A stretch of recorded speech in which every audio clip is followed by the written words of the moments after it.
it's such a pleasure to meet you, Robert. What a Thanks so much. tremendously nail biting film this is. Um, when you're the writer and director, and so when you transfer somebody else's work, like Jane Harper's book, um, are there inherent problems in it? I mean, how do you know what to take out and what to keep into the screenplay?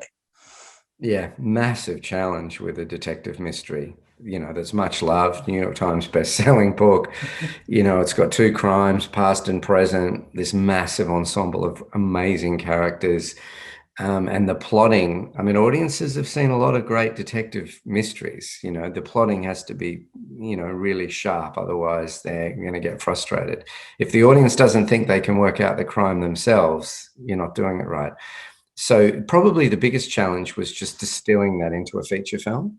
I didn't, there were no real problems in the book. It worked really well. It was just, how do I take this 380-page book and make a 110-minute long film with it?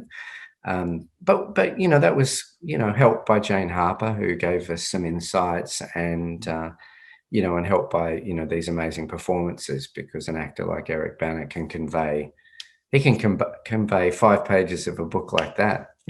so Yeah, so no, we work very hard to do exactly what you're talking about. and as you say, you've got a spectacular cast. Both Eric and Genevieve are amazing in this movie.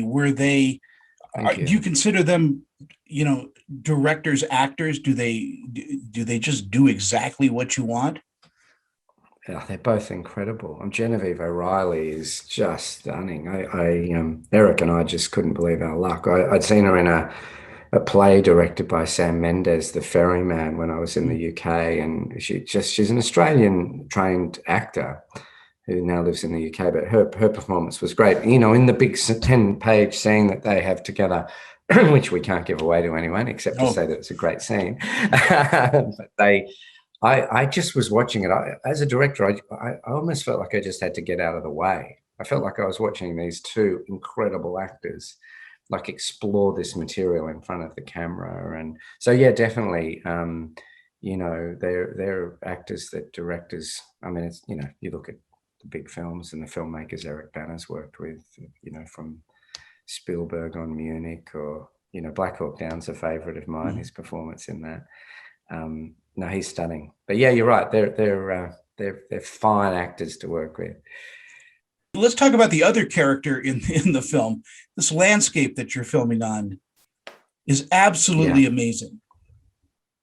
Yeah, it's great, isn't it? Like, I think cinema does such a good job of taking an audience somewhere they've never been. Like, people have gone to the trouble of, going to the movies, seeing your film, and you want to transport them. I think the bar's really high now. People can watch a lot of stuff just at home, and so they've made the trip out. So Eric and I talked a lot with our cinematographer Stefan Duccio.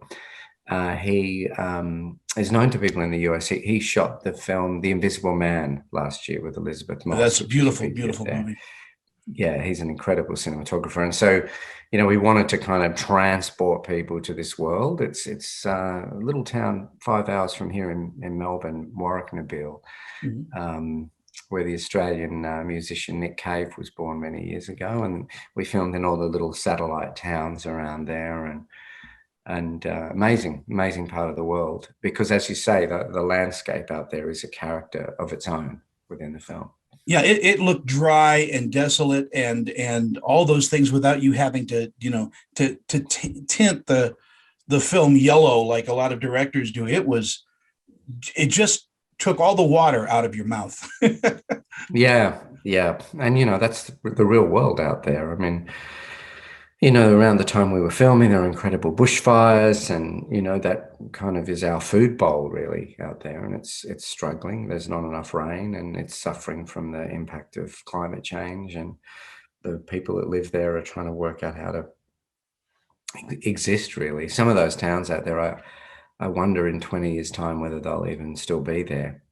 As the Let's hope they it's are, because they're beautiful towns and they need to be preserved as much as possible. Robert, thank you absolutely. so much for your time today. It's The Dry. It's just an amazing film. I'm Oh, telling thank everybody you. to see it because just a white knuckle ride. It's a mystery, and it's wonderfully, wonderfully filmed. Oh, thank you so much. Great to talk to you today, Tony. Appreciate your time.